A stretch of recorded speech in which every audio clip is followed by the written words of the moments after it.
Good morning everybody and welcome to the channel. Welcome to a new video.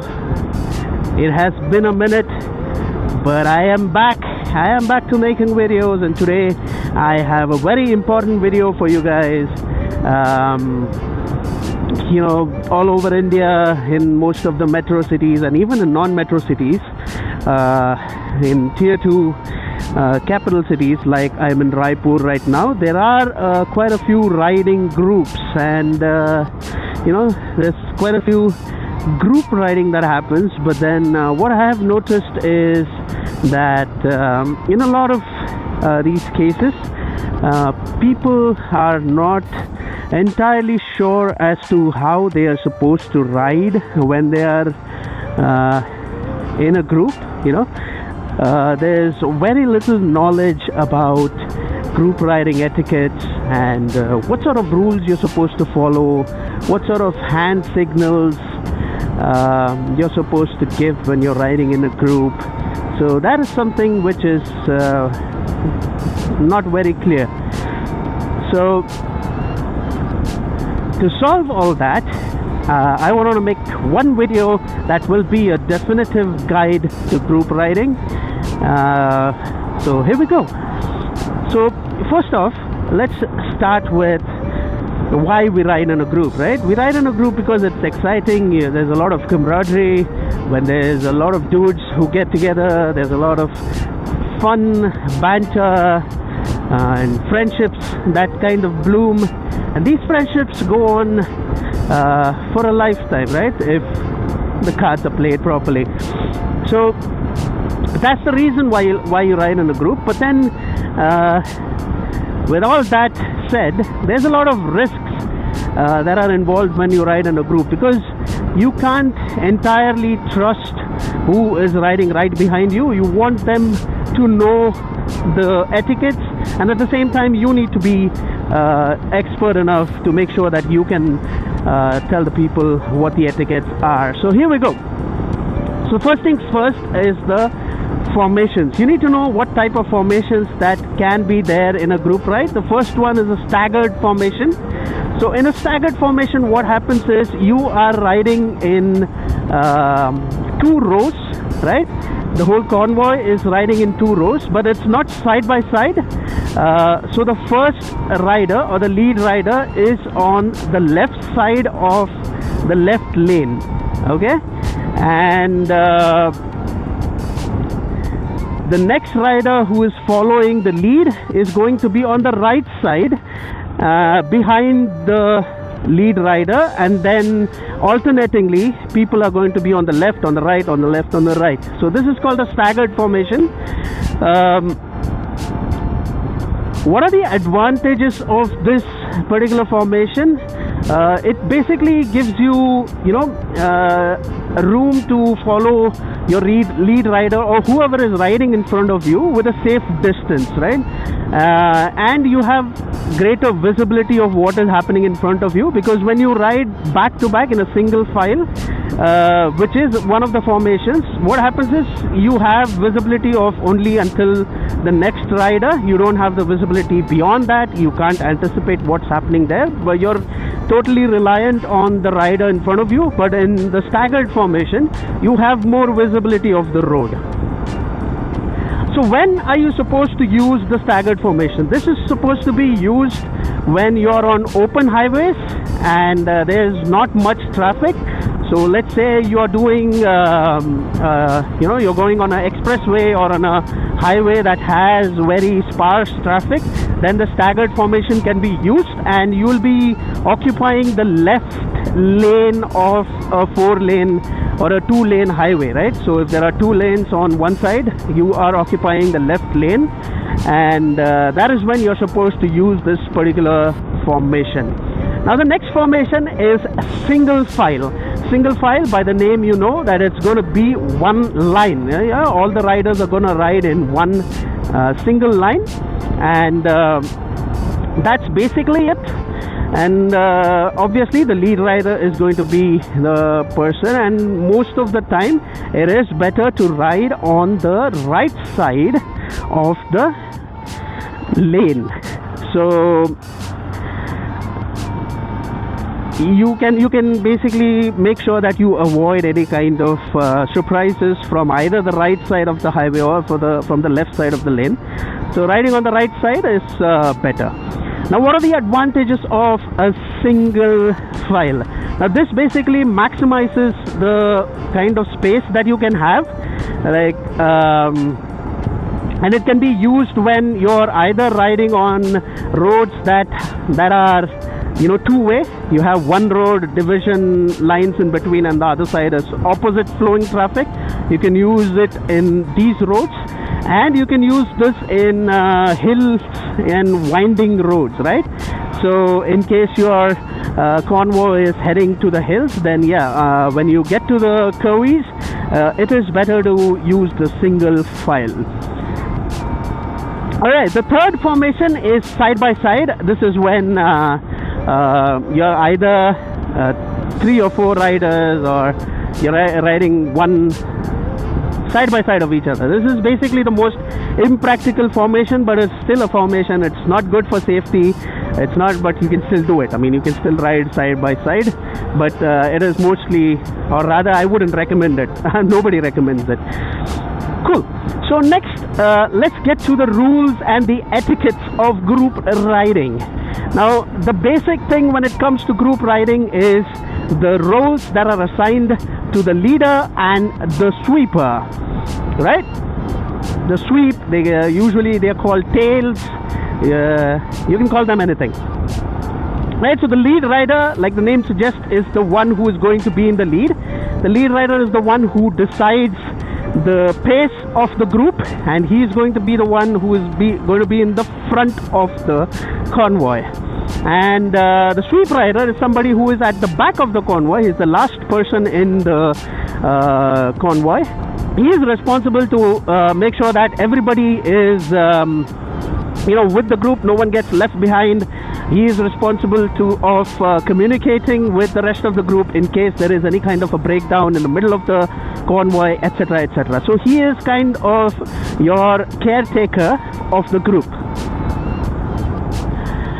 Now this next, so over here the main rule is that you never cross the lead rider. Always follow the lead rider.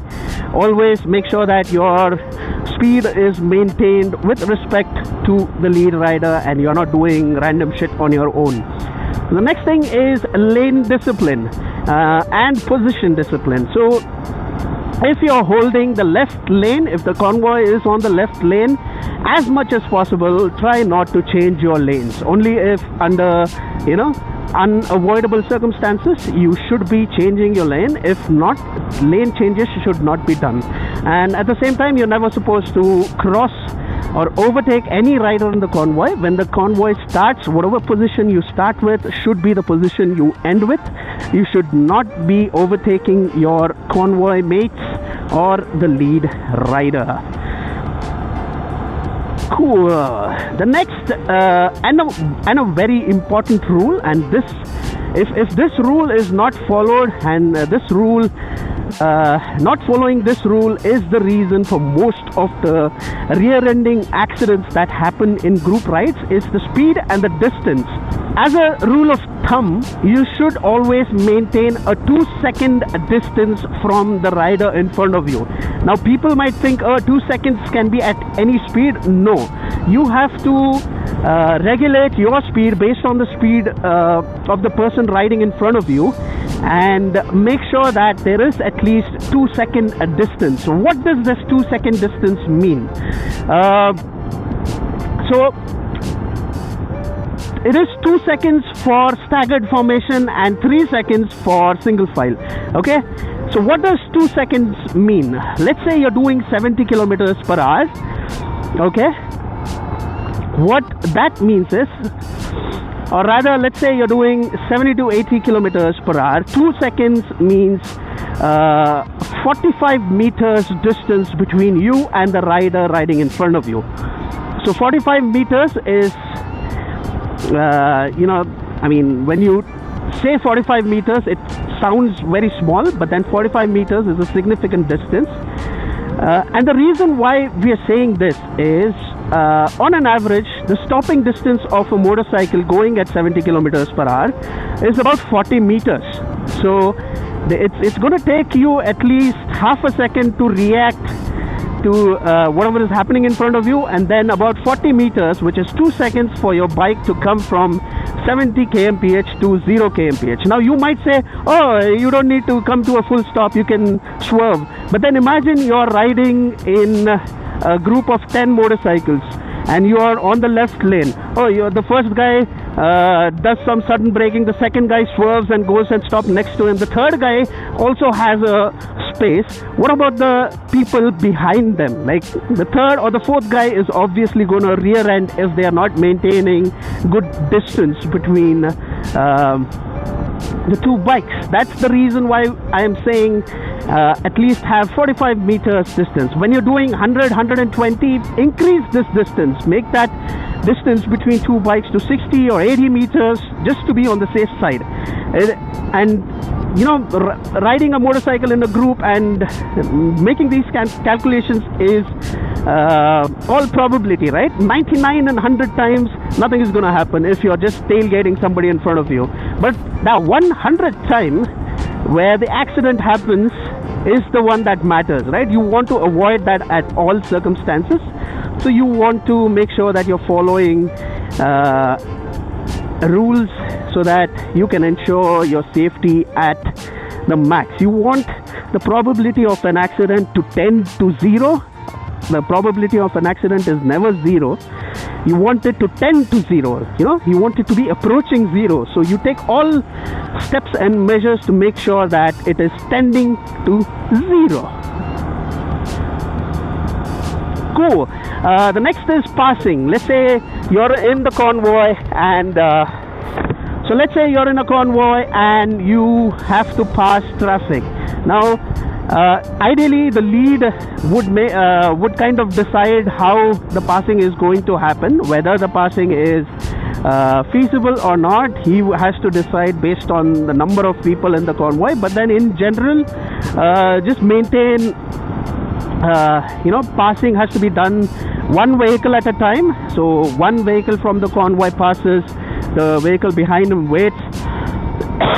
Once the vehicle in front has passed, then you initiate your pass.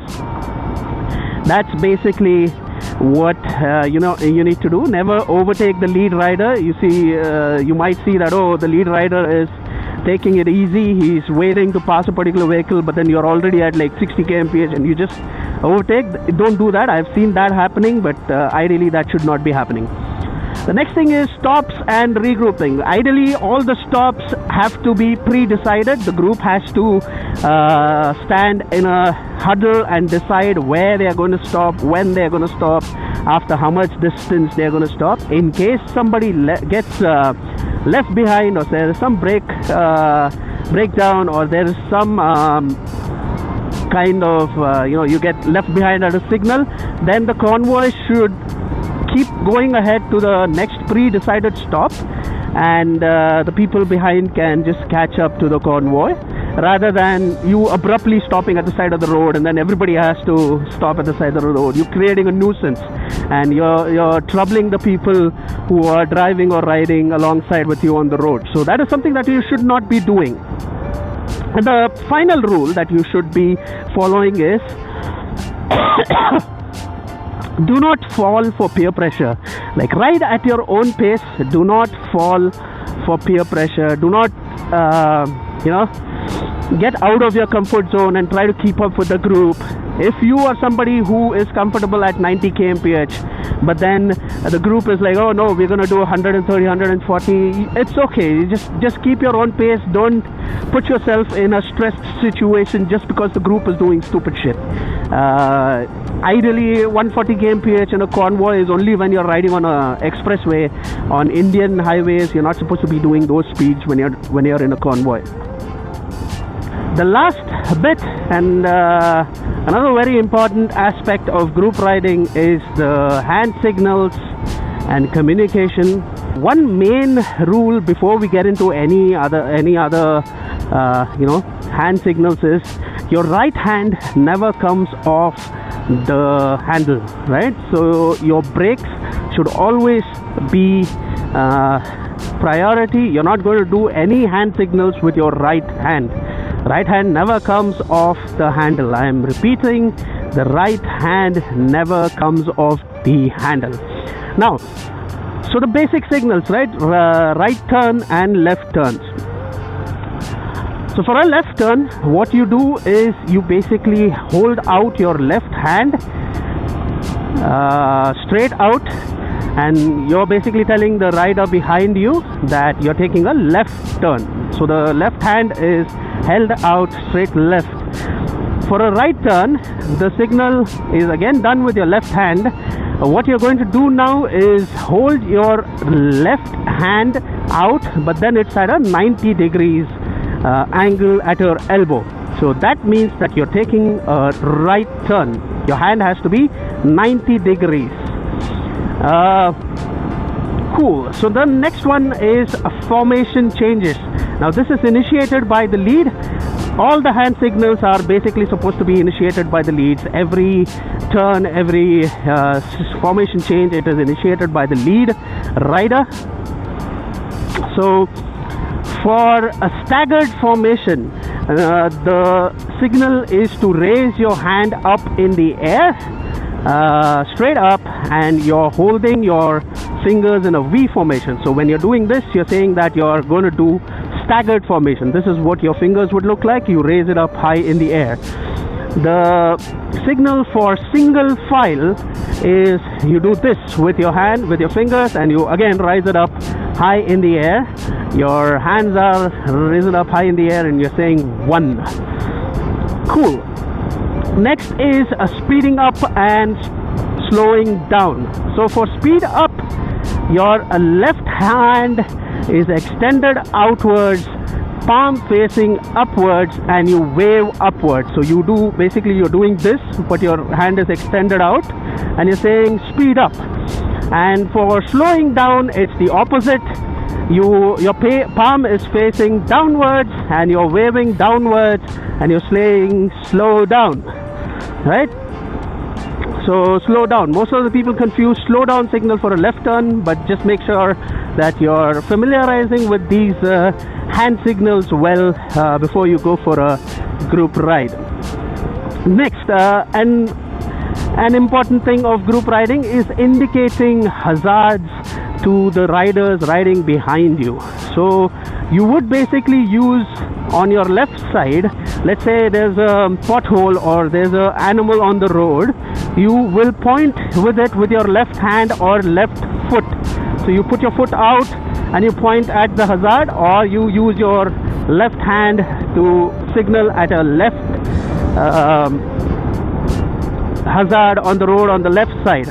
When it's on the right side, use your right foot to indicate that there is a hazard on the road, and the rider behind you will get the signal. Alright, so for stopping, the signal is your left hand is extended out to your left and your palm is facing backwards, and you're just with the open palm you're saying stop. Your palm is facing backwards and your left hand is extended out to say we are stopping. For pullover, or this is when you're trying to get from you're stopping because something has happened on the road or whatever, you are going to tap your helmet. So that is for pulling over.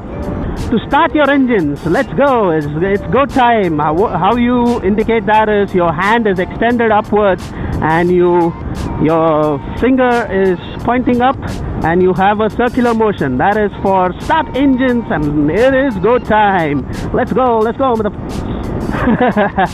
anyway, alright, so if you're somebody in the group and you want a fuel break, how do you indicate to the riders that you want a fuel break? So you need to pull up to either your sweep or the lead and tell him, point at the fuel tank and make a timeout signal with your left hand. Point at the fuel tank and make a timeout signal. That is to indicate that you need a fuel break. So those are the main hand signals that you should know while you are on a group ride. Here are the other necessary etiquettes or rules that you should follow, or additional safety tips, if you will. Right? So the first thing is be prepared. Like, don't just go into a group ride not knowing anything about how to ride in a group. Be prepared. Have those huddles before the ride starts. Communicate with everybody what sort of signals that are going to be there, where we are going to stop, what is the destinations, what is the route that we're going to take. Have all this in place before the ride starts. Second is use communication devices. There's a lot of Bluetooth devices and whatnot you can use these days. Make sure you have one of those. And if you're a close group, then you can get the same communication device so that everyone is connected on the mesh.